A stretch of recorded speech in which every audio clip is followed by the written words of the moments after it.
स्वागत है भाई आप सबका एक और नए ईवी के वीडियो के अंदर। अगर मैं आपको रास्ता वगैरह चेकआउट कराऊं तो बिल्कुल खाली पड़ा हुआ है। और टाइम की बात करोगे तो सुबह सुबह देखो भाई 7:51 हो रहे हैं और मंडे 6 अक्टूबर आज जो है लग चुकी है। और आज की जो ये वीडियो है ना, ये बहुत ज़्यादा स्पेशल है उन लोगों के लिए जो भी ईवी लेने का प्लान कर रहे हैं और उनको लॉन्ग टर्म जो है ईवी अपने पास में रखनी है। तो आज की जो वीडियो है उसके अंदर मैं आपको ईवी से रिलेटेड जितने भी डाउट हैं या जो भी मिथ रहते हैं कि भाई आप ईवी ले लोगे ऐसा होगा वैसा होगा, फ्यूचर में ये होने वाला है ये होगा, उन सारी चीज़ों के जो आंसर हैं वो मैं आपको आज के इस वीडियो के अंदर देने वाला हूँ। और सिंपली मैं ही नहीं पूछूंगा क्वेश्चन, भाई मेरे साथ एक भाई अपने ट्रैवल कर रहे हैं, वो भी कार से रिलेटेड बहुत ज़्यादा जो है कंटेंट बनाते हैं यूट्यूब पे, तो मैं उनको भी शामिल करूंगा। वो भी मुझसे कुछ सवाल पूछेंगे और मैं उनके जवाब देने की यहाँ पे जो है कोशिश करूंगा। और साथ ही में ये वीडियो एक तरीके का रेंज टेस्ट भी कहीं ना कहीं होने वाला है, क्योंकि भाई अपनी जो ईवी है वो आज की डेट में एग्जैक्ट चल चुकी है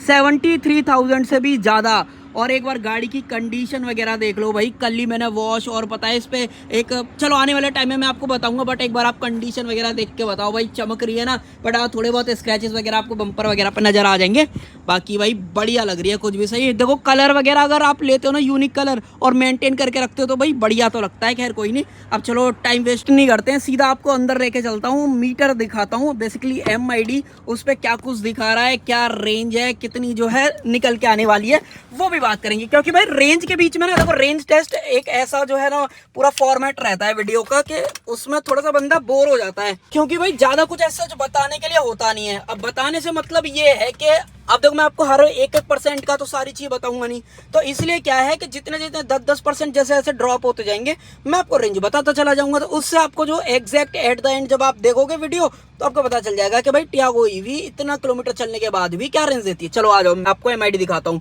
सबसे पहले AC को बंद कर देते हैं ताकि आपको बेटर नॉइज सुनाई दे। तो आज की डेट में अगर आपको पहले तो अपनी गाड़ी देखनी है तो 73,665 किलोमीटर चल चुकी है। आउटसाइड का टेम्परेचर पर नजर डाल लो, अभी तो आपको 95 दिख रही होगी, बट भाई मैं स्विच मारता हूँ। फिलहाल एक बार आप अपडेट वगैरह देख लो, अपनी जो बैटरी है वो 100% चार्ज है और जो रेंज दिखा रहा है ना आज वो 209 किलोमीटर की है। आपको पता ही होगा भाई थोड़ा सा गलत दिखा रहा है, क्योंकि ये कैलकुलेशन वगैरह पहले जैसे चलाई होती है ना उसके हिसाब से कैलकुलेट करता है, बट हम तो कर लेते हैं इसको पहले रीसेट। ट्रिप B को आपके सामने मैं कर देता हूँ, ट्रिप अपना BB0 है। और अगर मैं आपको ओडोमीटर दिखाऊं तो एक बार आप ओडोमीटर और टेम्परेचर वगैरह पे भी नजर डाल लो। 73,658 किलोमीटर जो है अपनी गाड़ी चल चुकी है एग्जैक्ट, और अपना ट्रिप AB0 है।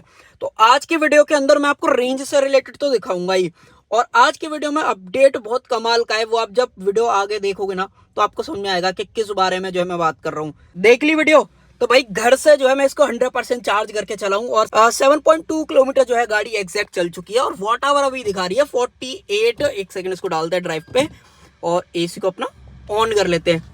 ये गाड़ी दिखा रही है कि भाई 148 वॉट आवर पर किलोमीटर, बट इतना नहीं रहेगा। मैं बताऊं जैसे जिस तरीके से मैं गाड़ी को ड्राइव करता हूं, तो अगर आप उससे कैलकुलेट करोगे तो लगभग मेरे जो एवरेज कंजप्शन रहता है वो 125 से 130 के बीच में रहता है। कई लोगों ने मेरे पास कमेंट भी करा इस चीज को लेके कि भाई आपका थोड़ा सा ज्यादा रह रहा है, इसको दिखाओ। तो भाई रीजन बता देता हूँ, मेरी गाड़ी में अलॉय और जो टायर है ना वो चेंज हो रखे हैं, उसकी वजह से थोड़ा सा इफेक्ट पड़ चुका है। लगभग 10 से 20 किलोमीटर कम चलती है पहले के कंपेरिजन में, तो उसको जल्दी से जल्द सॉल्व कराने का प्लान है कि अपने एग्जैक्ट पुराने वाले जो टायर थे वही डलवाए जाएं। तो वो चीज अगर आप अभी मुझसे पूछोगे कि मेरा क्या ओपिनियन है कि भाई एक क्वेश्चन में खत्म कर दो वीडियो को, तो मैं नहीं करूंगा भाई, पूरी वीडियो देखनी पड़ेगी तभी आपको मजा आएगा। तो बाकी कंटिन्यू करते हैं, कितना किलोमीटर चलते हैं कितना नहीं वो आप वीडियो के अंदर देखोगे, और बाकी जो आपके सवाल हैं वो जवाब देने की कोशिश करता हूँ।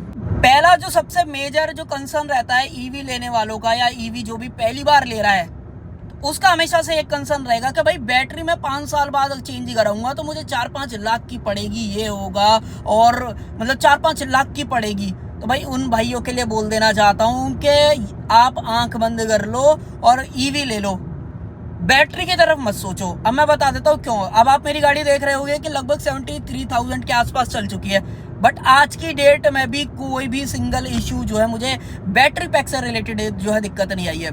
अब कुछ क्वेश्चन इस बैटरी पैक से रिलेटेड ये भी चलते हैं कि भाई कई लोग बोलते हैं कि इसके जो सेल हैं वो चेंज हो जाएंगे। आप एक फोटो देखो ये वाली, पहले तो उस फोटो को देखने के बाद आप मुझे बताओ आपको लगता है कि उसमें सेल चेंज करे जा सकते हैं? देखो मॉड्यूल फिर भी चेंज करा जा सकता है। मॉड्यूल का मतलब है कॉम्बिनेशन ऑफ सेल, मतलब मल्टीपल सेल उस एक मॉड्यूल के अंदर लगे हुए हैं। मान लो एक सेल 4.5 वोल्ट का है, तो ऐसे 10 सेल लगेंगे, तब जाके एक 40 वोल्ट का पूरा जो एक यूनिट है ना, वो इस तरीके से बनेगी। तो यूनिट में भी चेंज करी जा सकती है, बट भाई सेल कभी चेंज नहीं किया जा सकता। वो अनटिल एंड अनलेस आप प्लांट में ही गाड़ी को क्यों ना भेज दो। रीजन है, अपना अगर फोटो दोबारा से गौर से देखोगे तो ये मेरी टियागो ईवी की फोटो है। जब इसमें बैटरी पैक में थोड़ा सा इशू आया था, मैं आज चलो आपको कहीं और बताऊंगा, नहीं पता है तो आई बटन में ऊपर की तरफ आ रही होगी, एक बार देख लेना। तो भाई वो बहुत बढ़िया तरीके से बिल्कुल लेजर वेल्ड करे जाते हैं, जो सेल है ना आपस में सीरीज में, वो लेजर वेल्ड करे जाते हैं। तो भाई ये इस दोबारा उस सेल को रिमूव करके दोबारा उस जगह पे फिट करना, तो वो तो मुझे लगता नहीं डीलरशिप एंड से पॉसिबल है।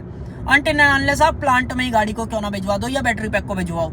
और ऐसा होने का नहीं। तो भैया ये है कि अगर कभी ऐसा हुआ भी फ्यूचर में, मतलब वारंटी अवॉइड होने के बाद, और आपको बैटरी में कुछ करवाना भी पड़ता है, तो मॉड्यूल का खर्चा आएगा। जो लोग बोलते हैं ना कि अगर आप उनकी वीडियो देख के खुश हो रहे हो कि 2-2.5 हज़ार रुपये में सेल चेंज हो जाएगा, ये हो जाएगा, 20,000 रुपये लगेंगे, मैं कह रहा हूँ मॉड्यूल पूरा चेंज होगा, सेल कभी चेंज नहीं होगा। तो ये पहला मिथ था जो मुझे लगा। और अब जैसे दूसरे रेंज पाएंगे दूसरा मिथ शेयर करूंगा। अपडेट का टाइम आ चुका है, एक बार आप चेकआउट करो MID पे। अपनी जो बैटरी है, फर्स्ट 10% बैटरी के जो है खर्च हो चुके हैं। ये आप देख रहे हो 91, बट भाई ये 91 नहीं है, ये थोड़ा सा रीजनरेटिव ब्रेकिंग की वजह से अपना वापस आ गई है। अब आप देख लो 90% हो गई है, और गाड़ी एग्जैक्ट चली है 10%, फर्स्ट 10% में 16.8 किलोमीटर, और वॉट आवर आ गए हैं घट के 129 वॉट आवर पर किलोमीटर। तो ये वॉट आवर पर किलोमीटर का मतलब क्या है कि अगर आप पहली बार वीडियो देख रहे हो तो आपको नहीं पता होगा। तो जैसे आपकी पेट्रोल डीजल वाली गाड़ियों में आपको किलोमीटर पर लीटर में एवरेज दिखाता है, कहने का मतलब 1 लीटर तेल में इतने किलोमीटर गाड़ी चलेगी, उसी हिसाब से ईवीज के अंदर आपको दिखाता है इतने वॉट आवर जो है पर किलोमीटर में कंज्यूम हो रहे हैं। टोटल बैटरी पैक के अंदर वॉट आवर कितने, जैसे कि ये टियागो ईवी का लॉन्ग रेंज वर्जन है, तो यहाँ पे 24 किलोवाट आवर का बैटरी पैक आता है इन 24,000 वॉट हो गए इसके अंदर, और 128 कंज्यूम हो रहे हैं। तो डिवाइड करोगे तो एक बार आपको रेफरेंस आइडिया मिल जाएगा कि अगर मैं इस तरीके से गाड़ी को चलाता रहूंगा तो मेरे को कितनी जो रेंज है वो अपनी गाड़ी जो है निकाल के देने वाली है। तो ये एस्टिमेटेड रहता है, ऐसा नहीं है कि 100% आपको इतना ही मिलेगा, क्योंकि अगर आप एग्जैक्ट रेंज भी देखोगे तो 172 यहाँ पे जो है दिखा रहा है। टाइम हो चुके हैं 8:10 और बाकी गाड़ी अपनी जो है कंटिन्यूस चली रही है। मैं कोशिश कर रहा हूँ 70-75 के आसपास अपनी गाड़ी को जो है ड्राइव करूंगा। अभी तो फिलहाल स्लो हो गई है, क्योंकि मैं आपको दिखा रहा हूँ ना सारी चीजें, क्योंकि तेज भी नहीं चला सकता, तो वो चीज। बाकी आप अब तक बताओ आपको कैसा लग रहा है। मिथ नंबर 2, कई लोगों के मन में सवाल रहता है कि मैं ईवी ले लूंगा तो क्या मैं पानी में चला सकता हूँ, क्या ईवी सेफ है। और कई लोग इसमें ये भी पूछते हैं कि भाई अगर बारिश पड़ रही है तो मैं क्या अपनी गाड़ी को चार्जिंग पे लगा सकता हूँ, कि मान लो ओपन में गाड़ी खड़ी होती है मेरी और मैं वहीं पे चार्ज करता हूँ, तो बारिश हो जाए रात में तो क्या गाड़ी को कोई दिक्कत तो नहीं आएगी। तो इसका जवाब है ऑलमोस्ट 2.5 साल से ज्यादा मुझको ईवी को यूज करते करते हो गया है, और मैंने किलोमीटर आपको दिखाई दिए। तो भाई इसके दोनों के आंसर मैं आपको दे देता हूँ। पहला तो क्या आप बारिश में गाड़ी को चार्ज कर सकते हो, अगर स्लो बारिश हो रही है, मतलब एकदम ऐसा नहीं कि बहुत तेजी बारिश पड़ रही है और तब आप गाड़ी को चार्जिंग पे लगा दो। पहली चीज तो वहां पे ये कि आपके यहाँ पे बारिश जब इतनी तेज पड़ रही होती है लाइट आती है। दूसरी चीज, अगर आ भी रही होती है तो भाई मत कनेक्ट करना, क्योंकि देखो गाड़ी IP67 और ये सब बैटरी पैक और ये सारी चीजें तो रेटेड है, बट जहाँ पे चार्जिंग कनेक्ट होती है अगर वहां पे पानी जाएगा, या फिर आप एक काम करो चार्जिंग वाले पोर्ट को ढक दो और उसके बाद आप किसी भी चीज से और फिर चार्जिंग पे लगा दो, तब कोई इशू नहीं आता, कोई दिक्कत नहीं है, परफेक्ट काम करता है। थोड़ा बहुत बारिश में तो वो भी दिक्कत नहीं है, आप लगा भी सकते हो। दूसरा, आप लोगों ने सवाल पूछा था क्या भाई मैं अगर कहीं ऐसे पानी भर रहा है गाड़ी को बारिश में चलाऊंगा तो गाड़ी खराब तो नहीं हो जाएगी, और क्या मैं बोनट एरिया को ईवी वाले को पानी से धो सकता हूँ कि नहीं धो सकता हूँ। तो पहला सवाल तो ये है, पानी में आप कहीं भी चलाओ कोई दिक्कत नहीं होगी, अनटिल अनलेस भैया पूरा इतना ये मत करना अंडरपास में घुसा देना। दूसरी चीज, आप बोनट को धो सकते हो बट आपके खुद के रिस्क पे। जैसे मैं पर्सनली मैं अपने रिस्क पे धो लेता हूँ, क्योंकि मुझे भरोसा है कि एक कंपनी ने इस तरीके का जो काम है ना वो गाड़ी के साथ करके दिया होगा कि भाई गाड़ी पानी जाने से कुछ भी इशू नहीं आएगा, चाहे वो फिर बोनट में हो। क्योंकि जब भी कहीं ऐसा थोड़ा बहुत इंडियन कंडीशन में तो नॉर्मल है ना कि भाई साइड में पानी भर जाता है और आप आ रहे हो, आपको पता नहीं, आप पहली बार उस रोड पे आ रहे हो और आपने एकदम घुसा दी, तो भाई कहीं ना कहीं पानी बोनट के अंदर आता है।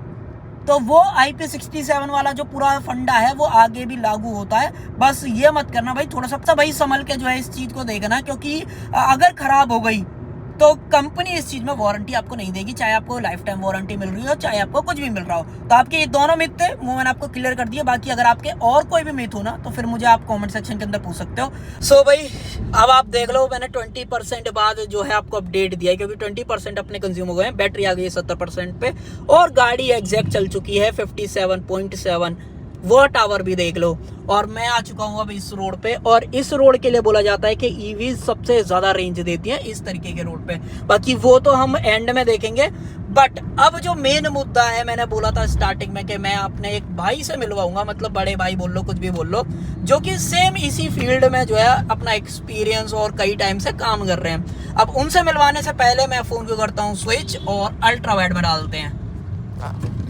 सो भाई आदित्य भाई बताओ कैसे हो? अपने बड़े भाई बोल लो, कुछ भी बोल लो। भाई बढ़िया। और अगर आप भाई के बारे में नहीं जानते तो मैं बता देता हूँ, भाई का चैनल है यूट्यूब पे, वो भी दो चैनल है, सिंगल चैनल नहीं है। एक कार स्पार्क के नाम से, जहाँ पे भाई रिव्यू ईवी से रिलेटेड सब चीज के बारे में बताते रहते हैं, और एक शॉर्ट चैनल अलग से है। तो अब मैंने भाई को क्यों इंट्रोड्यूस करा है, क्योंकि ये थोड़ा सा एंटी विलन वाला रोल प्ले करते हैं अगर आप ईवी की बात करते हो। क्या भाई सच बात है? ऐसा क्यों है? पहले तो आपसे यही स्टार्ट करते हैं। देखो दिक्कत पता है, ईवी से मुझे कोई दिक्कत नहीं है, इसके इंफ्रा से ज्यादा दिक्कत है। जब तक कि यहाँ इंडिया में इंफ्रा ज्यादा अच्छा नहीं हो जाएगा ना, खास तौर पे चार्जिंग इशू, कोई भी नॉर्मल बंदा अगर ईवी लेने जाता है ना, और उससे बोल दो कि भाई जी चार्जिंग करानी है आपको बाहर, तो वो ये कहेगा भाई कितनी देर वेट करना पड़ेगा मुझे, पेट्रोल में तो मैं डलाऊंगा सीधे और तुरंत निकल जाऊंगा पेट्रोल डलवा के। लेकिन यहाँ पर बात आ जाती है कि अगर 1 घंटा भी मिनिमम वेट करना पड़ा। अब देखो कुछ कंपनियां तो कहती है हमारी गाड़ी 20 मिनट में चार्ज हो रही है, 18 मिनट में चार्ज हो रही है, लेकिन उस तरीके का इंफ्रास्ट्रक्चर भी तो होना चाहिए चार्ज करने के लिए। भाई चार्जर है, मैक्सिमम मोस्टली जो चार्जर है वो 60 किलोवाट तक के हैं, बाकी 100 किलोवाट 120 किलोवाट तो भाई बहुत रेयरली देखने के लिए मिल रहा है। तो बस यही चीज आ जाती है, इसीलिए मैं एंटी विलेन वाला तो नहीं, लेकिन फिर भी उन लोगों के लिए रिकमेंड करता हूँ जिनकी रनिंग बहुत ज्यादा है और जो थोड़ा सा टेक्निकल की तरफ जाना चाहते हैं। अब मान लो किसी अंकल वगैरह को दे दिया जो 70s 80s के हैं, तो भाई वो तो ईवी से थोड़ा सा परेशान हो सकते हैं, क्योंकि टेक्निकल उनके समझ में नहीं आता है इतना। हाँ, हालांकि बात करूं 90s वाले लोगों के लिए तो वो समझ सकते हैं। ये है, ठीक है, भाई ने बता दिया अपना। अब मैंने भाइयों को बोला है कि आप मुझसे कुछ ऐसे सवाल पूछोगे जो लोग आपसे भी पूछते हैं और आपके मन में भी हैं, क्योंकि आप भी ईवी लेने का सोच रहे हो। देखो अब एंटी विलन तो है भाई, बट खुद भी सोच रहे हैं कि ईवी प्लान की जाए, क्योंकि कहीं ना कहीं तो कुछ ना कुछ तो फायदा आपको मिलता है, क्योंकि हम लोगों की रनिंग बहुत ज्यादा होती है यार। तो ये चीज है। अब स्टार्ट करो भाई, सवाल बिना टाइम वेस्ट करे। आपके मन में कौन से सवाल हैं, या लोग आपसे जब भी ऑफलाइन मिलते हैं ऑनलाइन मिलते हैं पूछते हैं, जो मुझे आप मुझसे पूछना चाहते हो कि भाई मैं बताऊं? देखो अभी हाल ही की बात है, मुझे एक सवाल याद आ गया और बहुत इंटरेस्टिंग है यार। मैं एक दिन ऐसे ही शोरूम में खड़ा हुआ था, तो वहां पर एक अंकल थे और वो कहने लगे, मतलब वहां जो सेल्स पर्सन था उससे कहने लगे भाई मुझे ईवी चाहिए बट मैनुअल ट्रांसमिशन के साथ में चाहिए। तो भाई मैं तो कुछ नहीं बोला अब, लेकिन वहां पर जो बंदा था उसने अपने हिसाब से समझा दिया कि मैनुअल आता ही नहीं है। बट ये क्यों नहीं आता है और ऑटोमेटिक में ही क्यों आती है ईवी, ये सब कुछ आपको सौरभ भाई ज्यादा अच्छे से एक्सप्लेन करेंगे। तो पहले आप बताओ, आपको क्या लगता है कि ईवीज गाड़ी मैनुअल में आती है? नहीं, ईवीज भाई मैनुअल में नहीं आती हैं। और मैनुअल का ऐसा है भाई, जो इंजन होता है ना आपका, इंजन के साथ में गियर बॉक्स अटैच होता है, ठीक है। लेकिन यहाँ पर अगर बात करें तो यहाँ पर उस सब चीज की जरूरत ही नहीं पड़ती, आपको 2 ही गियर से काम पड़ जाएगा, फॉरवर्ड और रिवर्स वाला। अब वो होता तो है लेकिन वो आपको पता नहीं चलेगा। ऊपर आप या तो छोटी ई शिफ्टर लगा देते हैं या फिर डायल लगा देते हैं, उसी से आपका काम चल जाता है, वो ऑटोमेटिकली ले लेता है गियर। तो इस सवाल का जो जवाब है ना, उसके पीछे तो मैं आपको आने वाले टाइम में प्रैक्टिकल भी दिखाऊंगा, और साथ में ये भी बता देता हूँ अभी जो मैं आपको क्लियर कर देना चाहता हूँ कि वो तो ये कि ईवीज में गियर होता है, बट वो सिंगल रिडक्शन गियर बॉक्स होता है। कहने का मतलब मोटर और व्हील्स के बीच में एक सिंगल गियर लगा होता है, जिसको रिडक्शन टाइप बोलते हैं। क्योंकि अगर आप डायरेक्ट मोटर से व्हील को कनेक्ट कर दोगे ना, तो एक तो उसमें सबसे बड़ी दिक्कत आएगी, क्योंकि मोटर जो है सबसे ज्यादा पावर बनाती है 0 आरपीएम से। 0 से मतलब ये नहीं कि बिल्कुल खड़ी है और पावर बना देगी, जब वो चलना स्टार्ट होती है। तो कई लोग ये भी बोलते हैं, उसके रिलेटेड आप भी बताना, कि कई लोग बोलते हैं ईवी जो है 0 आरपीएम से जो है टॉर्क और पावर बनाती हैं। बट ऐसा है नहीं दोस्तों, जीरो से नहीं बनाती है वो, जब वो खड़ी है तभी वो जीरो है। जैसे ही चलना आप स्टार्ट होती है ना तब से बनाना एक्सीलेटर स्टार्ट पे होती है। पैर रखोगे ना, वो ऑटोमेटिकली पावर जनरेट करना शुरू कर देगी। ये हमारा नेक्स्ट सवाल है भाई, जब पूछेंगे मैं आपको बताऊंगा। ये हमारे पहले बीच में डिस्कस हो चुका है ये वाला सवाल जो है, तो वो भी मैं आपको इंक्लूड कर दूंगा। तो मैं आपको बता देता हूँ, ये रिडक्शन टाइप गियर बॉक्स होता है जो कि सिर्फ फॉरवर्ड में काम करता है। इसमें कोई भी रिवर्स गियर नहीं होता है। रिवर्स गियर कैसे काम करता है, मोटर ही उल्टा घूमना स्टार्ट कर देती है। जैसे आपने खिलौने वाली गाड़ियां देखी होंगी, कनेक्शन उल्टे हो जाते हैं एक तरह से। एक तरीके से आप ये समझ लो इजी कि जो लैंग्वेज में समझो, पोलैरिटी मोटर की जो है बदल जाती है। जैसे न्यूट्रल फेज वाली, अब देखो ज्यादा टेक्निकल नहीं जाते हैं, बट हाँ मैं आपको रेफरेंस के लिए बता देता हूँ। गियर होते हैं, रिडक्शन टाइप होता है जो मोटर की पावर है, जैसे नाम में ही रिडक्शन है कि थोड़ा सा रिड्यूस कुछ ना कुछ कर रहा है। तो जो ओवरऑल पावर है मोटर की वो कम हो जाती है, टॉर्क थोड़ा सा बढ़ जाता है, जिसकी वजह से थोड़ा सा स्मूथ और कहीं ना कहीं जो व्हील स्पिन वाली चीजें आपने ईवीज के अंदर देखी होंगी वो मेंटेन कर ली जाती है। तो सिंपल से ये है गियर बॉक्स से रिलेटेड।